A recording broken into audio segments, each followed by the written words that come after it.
Hi, I'm Lindsay Moore and welcome to my podcast, In Conversation with SMEs, or Seriously Motivated Entrepreneurs. Founder of Agnes Marketing, we enable professional services businesses to win more clients through strategic, organised and effective marketing. SMEs account for 99.9% of the total UK business population. They are the backbone of our economy, providing 60% of all private sector jobs and generating half of the turnover. And in these challenging times, we need them more than ever. So my aim through this podcast is to provide inspiration, motivation and energy to those looking to start, scale or pivot their business by hearing the stories of others who have been brave, followed their heart, kept their nerve and achieved something quite remarkable. Throughout the series, I'll be speaking to my favourite small businesses and acclaimed entrepreneurs and asking them about their highs, their lows, their wish I'd knowns and what single piece of advice they would give themselves now if they were starting out. In this interview, I speak to Kath Jones from ThinK Wine Group. Kath has got an incredible story from the age of 8, knowing she was always going to own and lead a business, to today having a national and soon to be international brand of wine against all the odds, battling all the odds at every stage to make a success of it. I can't wait for you to hear her story. Kath, thank you so much for being here. Thank you for having me. Oh, you're very welcome. Huge ThinK fan. Yeah. Absolutely love it. Got it here. Yeah. We met relatively recently, didn't we? Because you're a prolific name around Liverpool business. Thank you. You know you are. And I thought, oh my God, because I've got an absolute obsession with speaking to people who have started businesses and often just through sweat, tears and sheer determination, built something that most would sort of run scared of. Yeah. I just had to have this chat with you. And then obviously since we met, I've obviously sampled extensively your products. So I can continue tonight. I can speak firsthand as to how lovely they are, but obviously it takes the complete guilt out of it because although it's alcoholic wine, it's low sugar, it's low calorie, vegan, organic, low sulfite. It's basically good for you. Yeah, I mean, you know, still 11% ABV, but sure. Well, feels like it's good for you. 3 glasses in, so no, it is. So really keen to get to know, like sort of taking you back in time to get to know and explore the young Kath. Really. I enjoy that because I feel like I've never done this before on a pod, and I've done a couple of pods, but we've never like delved backwards really. Oh, so I'm excited as well. Oh, that's good. Well, so let me take you back to when you were like 16 or earlier even. Yeah. Did you always know you were going to run a business? Yeah, I did. Yeah. Did you? Yeah. Is that because you come from a family of entrepreneurs? No, not at all. My dad works on the oil rigs, still does, always has. So he was, away for 4 weeks, home for 4 weeks, on and off. My mum was a housewife. Before me, she was working in an accountant's. But when I was born, because obviously my dad was away, it was just up to her. So she's never worked since I've been alive. Okay. Grandparents, just normal jobs like BT or whatever. So no, I was not surrounded by any of that. And I don't, I've been asked before, but I don't actually know why or what, but I just knew even from, age 8, 9 that I was going to run a business one day. I just didn't know what that business would be. And how did that manifest itself in an 8-year-old? Well, so, you've heard people say when they used to go into school and they'd sell products to people in school. I did something kind of similar, which is where because I was always a bit bossy and the leader, I'd get all the kids in the street and we'd all make a show. And the show would be singing, dancing, whatever. It can be to Grease or Dirty Dancing or whatever it was. We'd make up a show and it would be some acting, some singing, some dancing. And then we'd go on the streets and we would sell tickets to the show to people walking past us in the street. Where was the show? So the show was in my garage, basically. Okay. Not inside the garage, but where the front of your garage is and then there's room for a car. Oh, yeah. Okay, so if the car's not there, we're in that space, in the garage. So, But the funny thing was, we'd sell these tickets and like we'd just hound the people. So they'd walk past us, we'd be like, you've got to come to our show, £5 a ticket, £5 a ticket. We'd sell loads of tickets, but then no one would show up for the show because the show wasn't until like 6 p.m. So it was basically 100% profit. You didn't have to pay the performers. Like, it was fine. But, and you didn't even have to do the work? No, but often we'd do the show or, one person would show up or whatever. But yeah, we'd sell tickets. Then? I'd say I was about 8, 9. Oh my God. Like very young. And but were you the eldest of your little... Yeah, so theatre group. Yeah. Well, I think there was one girl who was about a year older than me, but the rest of them, all the same age or younger. And then I had 2 sisters as well, so I'd call on them. They were both younger. I'd call on them to join in if I needed them. And for you'd any split parts. the profits. Well, I don't know about that. They'd get paid for their time, yes, but I'm not sure the profits were split. God, that's amazing. So you had it in you from 8. Yeah. Oh my God. And then I did go on to do all that stuff, like the whole like selling, Lucozade in school. Yeah. But actually that was never profitable. I wasn't doing it smart. Yeah. Because my mum would buy it in Costco, let's just say 50p a bottle. Yeah. I'd go and sell it on the streets for 45p a bottle. Oh, so, yeah. I mean, the good thing is the money's in my pocket, not my mum's, but I'm still losing 5p. Yeah. So I wasn't exactly playing smart. Yeah. But I did do a lot of that as well, like throughout school. So it was a commercial, you were a saleswoman basically from 8. Yeah. No, always 100%. has, yeah, absolutely. So going forward then, and how that sort of, what journey that took you on. Yeah. You sound like you know your own mind. Yeah. Well, obviously you do know your own mind.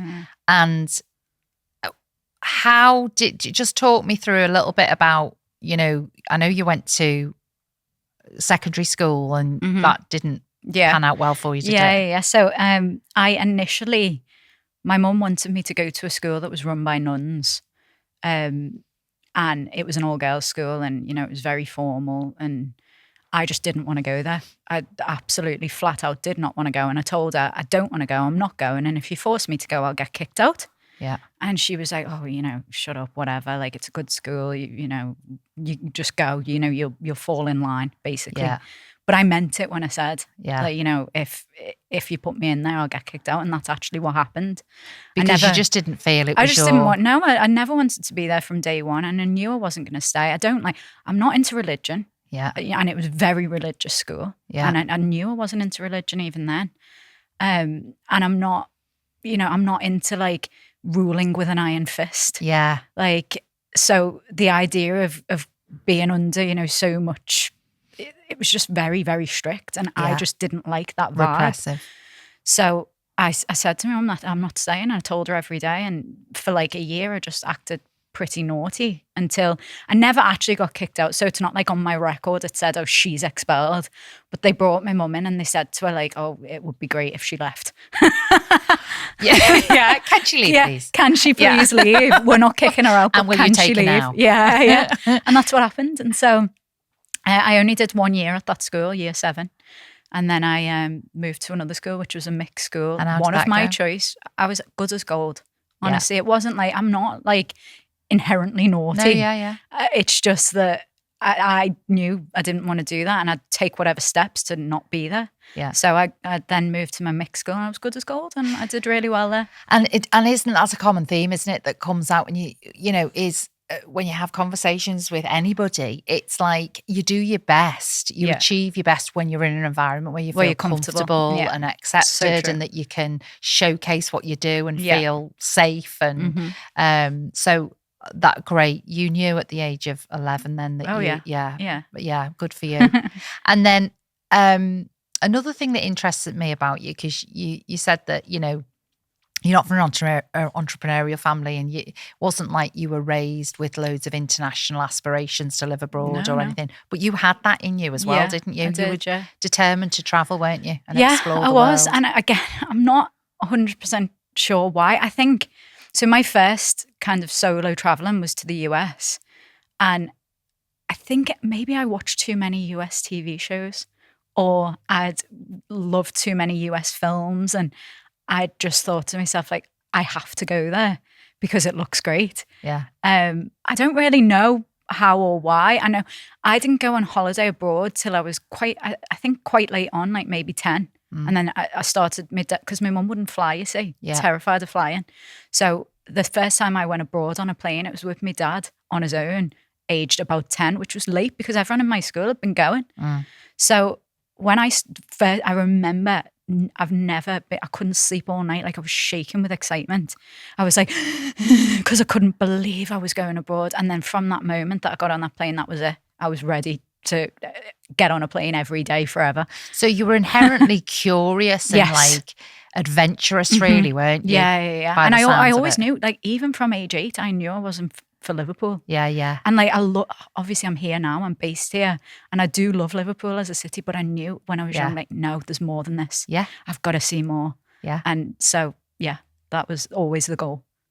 So you studied international business, and then that you were able to combine the two things that you most love then, weren't you? You know, your commercial brain and your experience of being abroad and absorbing other cultures and lifestyles.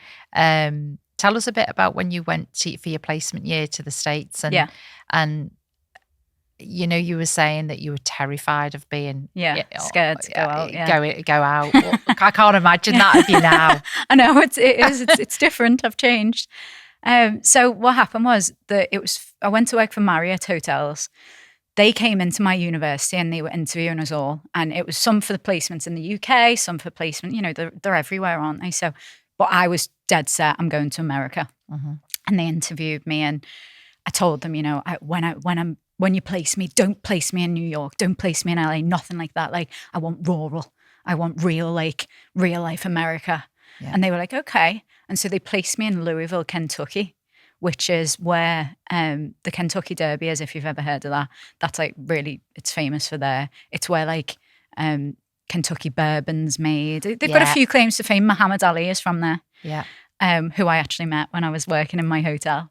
But I hadn't heard of Louisville, Kentucky. Obviously, I'd heard of Kentucky, but not Louisville. So I remember saying to the woman, "Do you mean Louisiana?" And she was like, "No, Louisville." And I was like, "Oh, okay. Well, I don't know what that is, but fine. Put me there." So I got placed in Louisville, Kentucky, which is obviously, it's not like, you know, it's a bit redneck, to be honest. But I absolutely loved it. And when I first got there, which is what I was talking to you about, I was on reception. So the placement was, you go on reception, then you go in the back office, then you go in the events, then you go in the restaurant. So it's like you get a feel for all the roles around the hotel. And then you can kind of decide moving forward, like where you're best suited to be. Yeah. So I got placed on reception first, and I remember being in the back office and they'd be like, "Go on, get out and serve customers." And I was like, absolutely not, shaking. Because at first, because it's very corporate, your first few weeks, it's like you're learning the systems, but you're also learning their, you know, culture and all about the brand and, you know, everything about Marriott. And it's like they cut you open, you'll bleed red with Marriott blood. Yeah. So there was that at the first few weeks, and then getting forced to be customer facing, I was terrified. I was going, no, I can't, please don't push me out there, please don't. Anyway, they forced me. I remember my boss, he was like, "Get out now," pushed me out the door. He stood with me for a little while and like just got me a bit more confident. He was like, "At first, you don't need to serve them, just chat with me." So he would introduce me when the customer would come. He'd be like, "Oh, this is Katherine. She's a new starter with us. She's from Liverpool." And they'd be like, "Oh, Liverpool, the Beatles." And then we'd just get chatting. And then we naturally, he eased me in because I started by chatting, which I loved anyway. And then I could start doing the job then whilst I was chatting because I was more comfortable, and I was like, okay. And so he just slowly but surely, by forcing me, dragged me out my shell. And then, you know, from there, it was just like, I was, you know, top seller, best at the job. Everyone wanted me. Like, it was just like very quickly, it went from 0 to 100. And no one wanted to let me go off reception because it was like, oh, no one's going to upsell the rooms to the best, or no one will sell the wine, or no one will be able to sell the chauffeurs or whatever. So it was very much like they didn't want to let me go after that because I was so good. And you thrived in that sort of... I loved it. sales environment, but also the US are different, very different attitude to us, aren't they? About celebrating, you know, success and sales. But you loved that, didn't you? I did, yeah. So that's a big thing for me. I think in England, particularly Liverpool, were very self-deprecating. Yeah. And I think probably I was back then. You know, it was like, oh, you know, people would say, oh, you're so good at that. And I'd be like, oh, I'm not that good. Yeah. Whereas now you want to say that to me, I'd be like, I know. Like, it's so different. And but because that culture there is like that, it's like, it's celebrated to be the best. It's celebrated to be the top seller. It's celebrated to be, you know, the person everyone wants. It's cool. It's cool. Yeah. While as here, it's not cool. Yeah. If you're the top seller, you're a nerd. Yeah. If you're like the teacher's pet, you're a nerd. Yeah. Like it's so uncool Yeah. to be that way. While as when I went to America, it was bashed out to me so quickly. I was like, okay, great. I'm great at everything. Great, thanks. And it stayed with me ever since. Oh my gosh. And then you when you graduated, you went into enterprise, didn't you? Yeah, so that was after China. Oh yeah. Okay, so take me to China. Yeah, so I graduated and I won this award in uni. It was funny because I thought it was some great award, but actually what it meant is in my first year I did terribly because I just partied and I didn't care, and I knew that first year didn't actually count. Yeah. So I can't even remember. I got like a third or whatever. And then when I graduated junior, I got a good result. So I won the award for the most jump between like what you got in first year to what you graduated Being a dirty with. stop out to actually, exactly. doing work. So the award was Rising Star, but it's funny looking at it now because I'm like, is that even an award? But actually, at the time, I was like, oh, I've won this award. But because I'd won this award, I got offered this internship in China. And so I was like, oh, I'm going to do that, like 3 months in China. Why not? Because I've been studying business as well, I knew that the whole e-com world was coming. And I knew that like China was where it was at for business. So I was like, yeah, okay, no brainer. I'm going to China. It's also, I love traveling. So got to China. Oh God, it was hell on earth.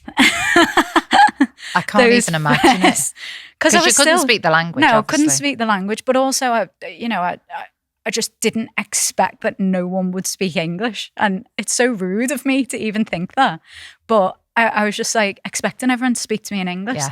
Got there, didn't prepare anything. So I didn't actually know how to get from the airport to where I was staying because none of the taxi drivers spoke English. So I had to go to one of the desks in the airport and get them to write the address that was written in, I thought it was Chinese because it was, the road. And they were like, no, you've got to write it in pinyin. So it needs to be characters for them to then read. So someone had to write it out for me in characters and I had to then show the taxi driver who had to then take me to where I was going. And it was just...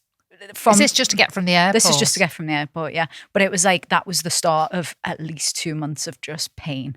Everything was painful. I couldn't get anywhere. I couldn't communicate. I couldn't order food. I couldn't make friends. And it was just a painful 2 months. And there was moments where I thought, I should just go home. But then it's because I'm not like that. If I say I'm doing something for 3 months, then I am. And then actually, by the time the third month came around, I started to get expat friends. I started to learn how to order food. I started to understand that I need someone who can help me write in pinyin or get lessons or whatever. And by the end of the 3 months, I was like, I can't go home now because I've only just started to enjoy myself. I've hated it here for 3 months. And now I've got friends. I've started dating as well. And it was like international dating. So it was like Germans, Italians. So I'm like, oh, I'm not leaving now. Like, going back to Liverpool and meeting Scouse men? Absolutely not. Thanks.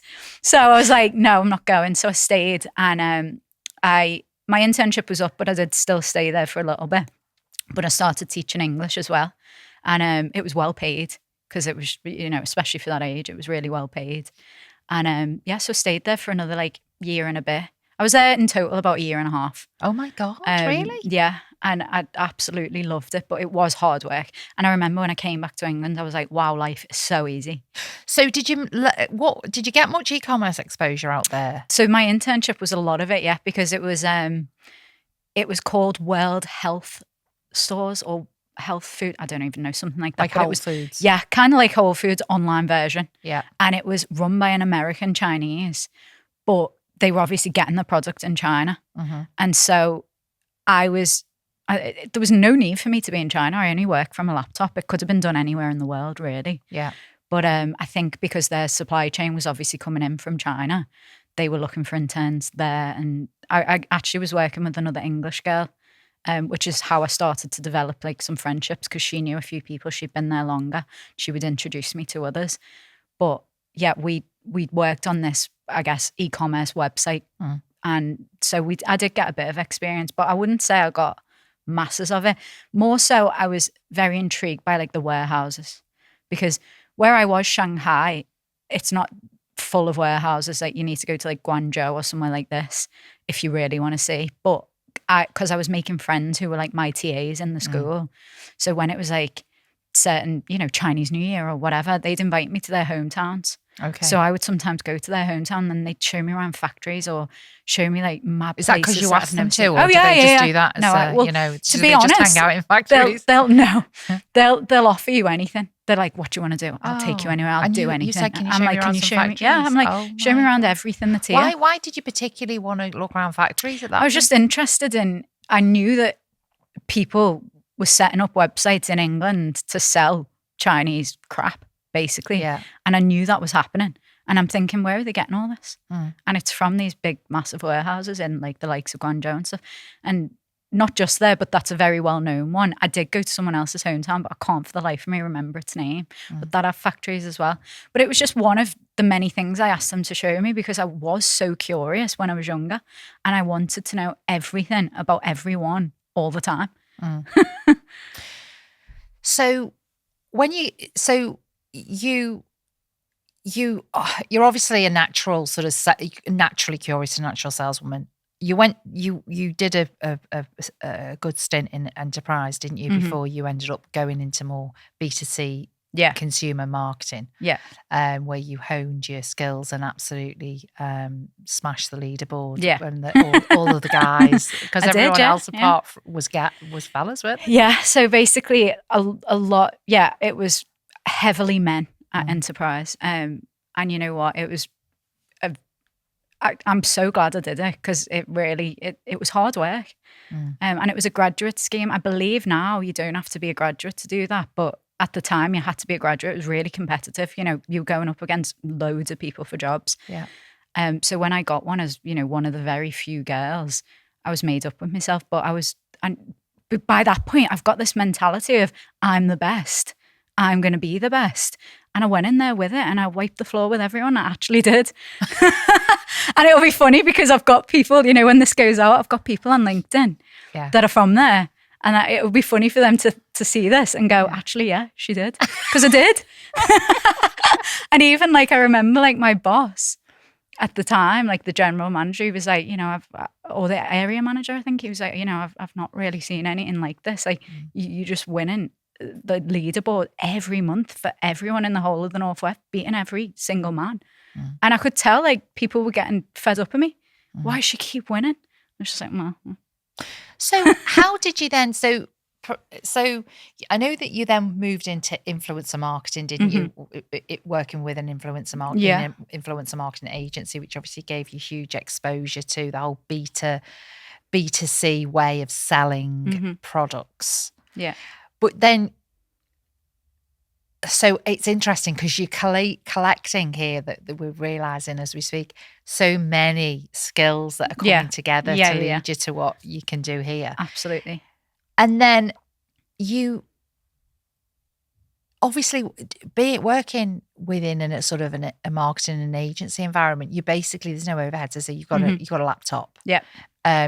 So then deciding to go into a product-based business, which is completely different to a service-based business. Yeah. What was that driven by? Was it driven by you spotting an opportunity that didn't exist? Yeah. Yeah, right. I would say. I definitely didn't realise what was going to have to go into it. And I definitely didn't realise the challenges I was going to face. I had just had, it's not a smooth life. I've had tons of things happen, but, I've just gone job to job to job, being the best seller, being the best at my job, making the most money. And then all of a sudden I'm like, oh, I want to start my own product. And the reason I wanted to start my own product is because there was nothing like this available at the time. I am the type of person who can gain weight easily. And so I'm always very careful about my sugar intake. And so when I was going to events and getting a glass of Prosecco on arrival, glass of champagne on arrival, cocktail, whatever it may be, it's full of sugar. I noticed myself gaining weight. And I'm like, why isn't there an alternative option? But then the only other lower sugar options I could find were ones that were lower alcohol. I'm like, okay, that's not what I want either. You know, I'm still a young girl trying to party. So I would like it to still have alcohol, but I would like it to have less of all the other nasties. Like the sulfites are really bad for you. And then obviously the sugar levels. So I'm like, there's got to be a way. I actually ended up finding one like competitor as such. And I ordered it and I drank it. And I was like, wow, this tastes horrible. Like it was so bad. It was like cardboard. And I thought, if that's my only competition, then I have no competition. There's none. So it was like, once I'd spotted that opportunity, I knew I needed to go for it.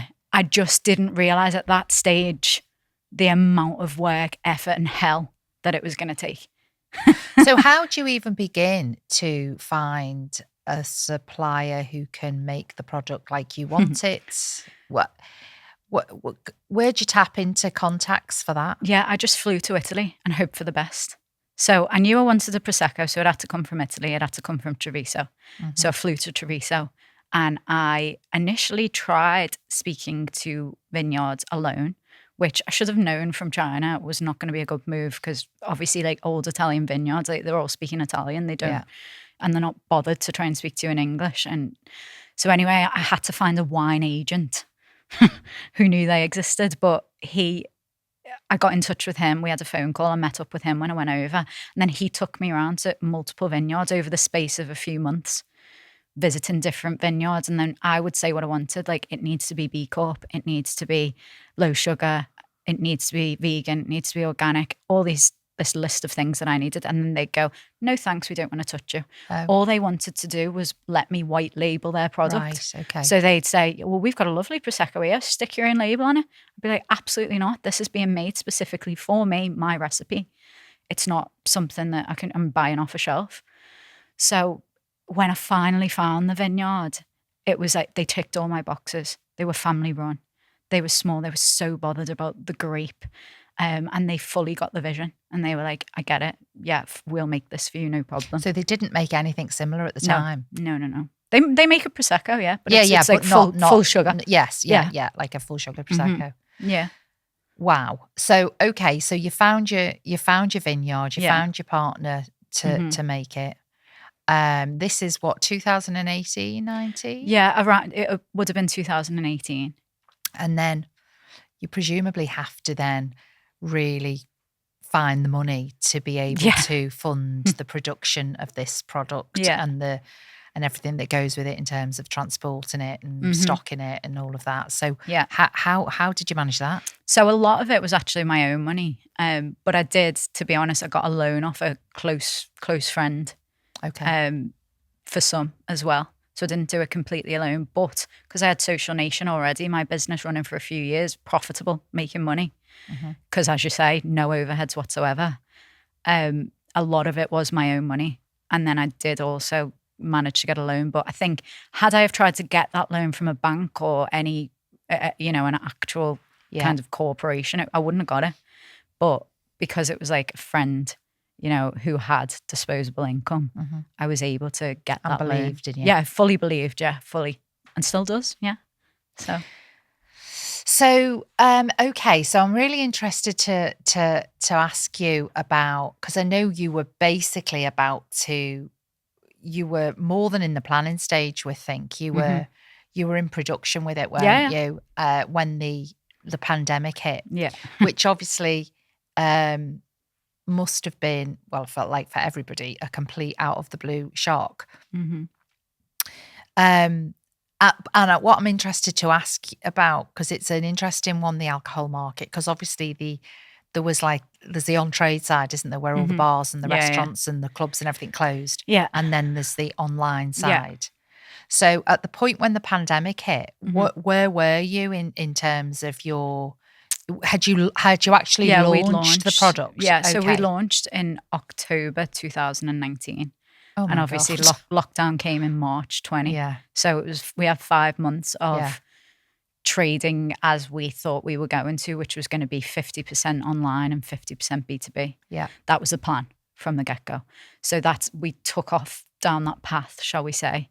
And then obviously come March, everything fell off. So all the stuff we've been working hard on to get, we're just like, oh, can you take your stock back? Or, oh, we don't want it. Or, and so it shut down completely 50% of the business. And we didn't do anything with B2B for about two something years. We just went completely online and dedicated all our time and resources to growing the e-commerce side of the site. And I suppose that's interesting because people were still drinking, obviously, but they were drinking at home, weren't they? Yeah. So was that, presumably you saw that as an opportunity? Yeah, I did. And actually it was, that first year of COVID, I was terrified that, would we survive it? But actually we really took off because people were searching for low sugar products and they were drinking heavily. Yeah. So we did really well online for that first year, but it was after that when, everyone was like, I need to sort myself out, that, it dropped off the online sales. And I was like, oh my God, I need to get stuck back into B2B. And that's when the struggle arose. But I would have said first year lockdown was actually fine. Because I suppose that's quite near what you knew, wasn't it? The influencer marketing, reaching people through digital channels, influencers. So when that started tailing off and you were almost knew you had to get your on trade and your B2B side of the business, what were the things that you found most difficult? What was the pains in that? The pains are that it's a male-dominated industry, and it's a posh industry. Okay. So, trying to be taken seriously as a young woman is a struggle in the wine world. No one wanted to believe that I had a high-quality product. No one even wanted to hear me out. And it's not what you know, it's who you know. So everyone I know who's built like a wine brand has come from that background. They've been working in wine or some kind of alcohol sales for 10 something years. People were gobsmacked that I'd never worked in alcohol. And even now I still get a few like, oh, but because I've been doing it for 5 years, they understand that I fully understand the industry now, while as they knew that I was just a novice. I didn't actually know what I was doing. I didn't know so many of the terms, the whole on trade, off trade, all of that. I didn't know. I didn't know what a retro was, like a kickback. All these things I did not know, and I just learned along the way. But it's like getting people to give you a chance. And the only way I was able to do that is by finding the women and selling to them. Because once a woman tastes my wine and understands the USP they're sold immediately. But men can't get their head around, well, why would I care about the calories? Like, why would I want to pay £1 more for that when I can pay £1 less, and so what, it's higher in sugar. So and that's the struggle I've had so much has been with men. Well, also presumably your network wasn't the buyers of alcohol in bars and restaurants, was it? No. So I had none of that. I had to build all of that. You had to build that. Yeah, and even now it's I've not got anywhere near as much as I would love to have. If I'd have worked in that world for 5 years prior to launching this brand, it'd be so much easier. But so it's basically 3 or 4 years of door knocking, basically. Yeah. And trying to open up opportunities to meet people who. And actually now, I know it feels like I'm slagging off men to death.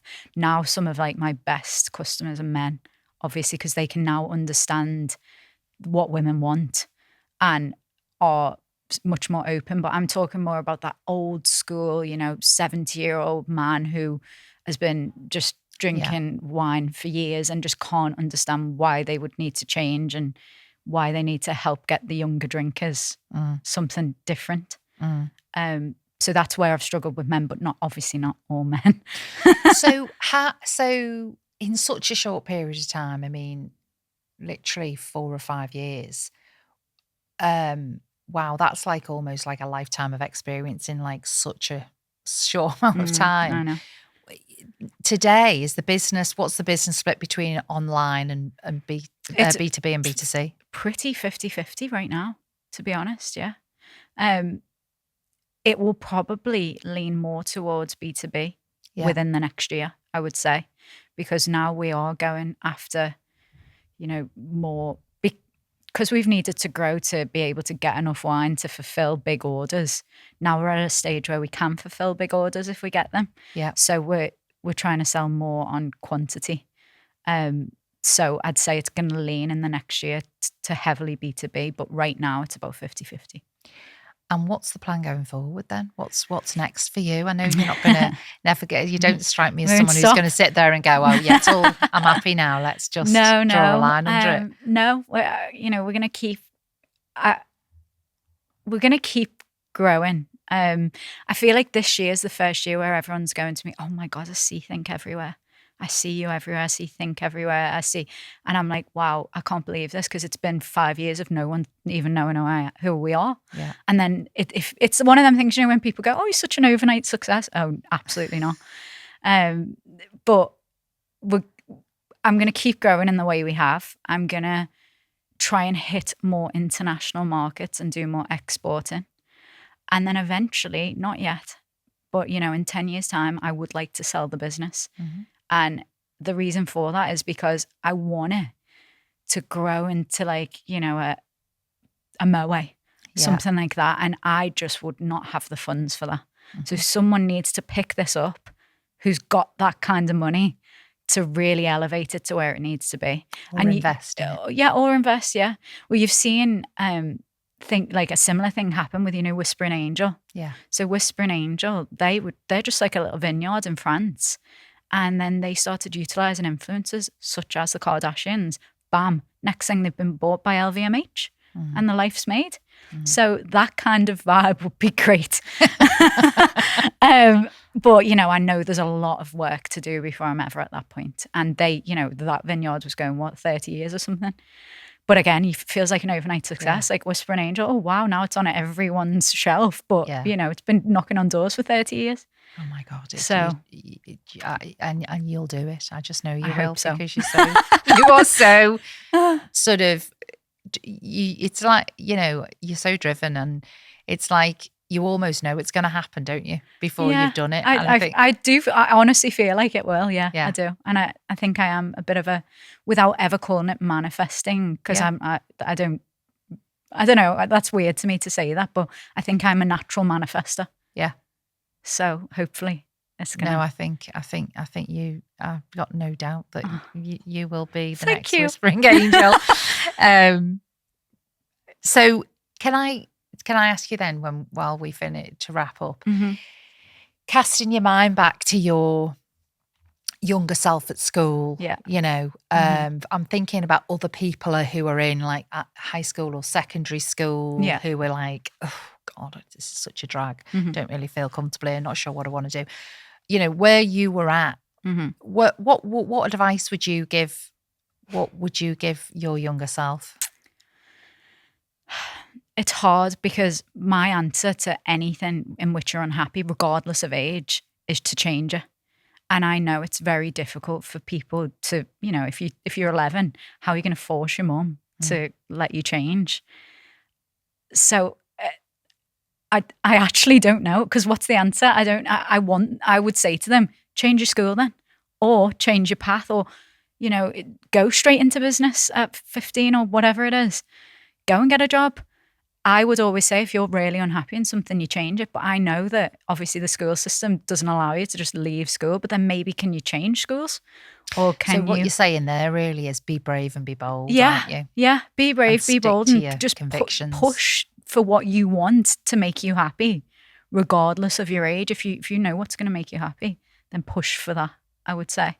But I do know that's a hard thing. Like, you can't just go to your mum, right, I demand that I'm doing this. But that's what I did. But all through it seems to me, talking to you, the consistent theme is you've always been brave, and you've always pushed, and you've always pushed yourself into those out of your comfort zone. Oh yeah, I've always taken risks, but a lot of them have come to bite me. And we haven't spoke about it in this podcast, but I've had so many terrible things happen over the years. And so these risks do sometimes come around and bite you, but it's all about resilience and just get going again. which is where I'm at now. I'm like, okay, I've had so many bad things, but I've been so resilient. I've just got back up and gone for it again. And that's what I would say you need to be resilient. Otherwise, don't start a business. Yeah, because I know that when we spoke earlier this year and I heard you talk and you went into detail about like most people give up really I think so, because it's so hard. So it does take a special type of determination, doesn't it, to press through when everyone is telling you to seems stop against you. But everyone else, even your most close loved ones. And it's because they want you to be mentally happy.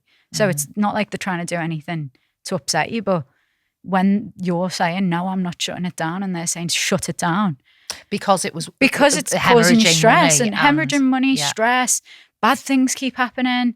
You know, I wasn't well for a while. So I can see why they're telling me that. But also it's not what I want to hear. And what was it in you is that because you just won't give up? I just won't give up, yeah, that's it. Because giving up is to you worse than seeing it through. Yeah, 100%, yeah. What's the worst that can happen? I can go and get a job and then it'll probably be paid well because I'll probably be good at it. So that's the worst that can happen in my world. It's not like I've got a good family. It's not like I'd ever be on the streets. Take me house, fine, I'll go and live with my mum. I'm willing to take the risks and push the boundaries to keep going. Oh my God. Well, there you go. That's I think that's a brilliant place to finish. Well, thank you. Thank you for being here. Thank you for sharing your story. And thank you for bringing in. Yeah. You can have that tonight. I will. It's already chilled. We might have it in about 5 minutes. Yeah. Thanks so much, Kath. And I'll see you soon. Thanks for listening. I really hope you enjoyed this episode of In Conversation with Seriously Motivated Entrepreneurs. If you've liked what you've heard today, can you please rate, review and subscribe to this podcast, as it'll help other business owners to find it, and it may just be the inspiration and motivation they need at this moment in time. Thanks ever so much.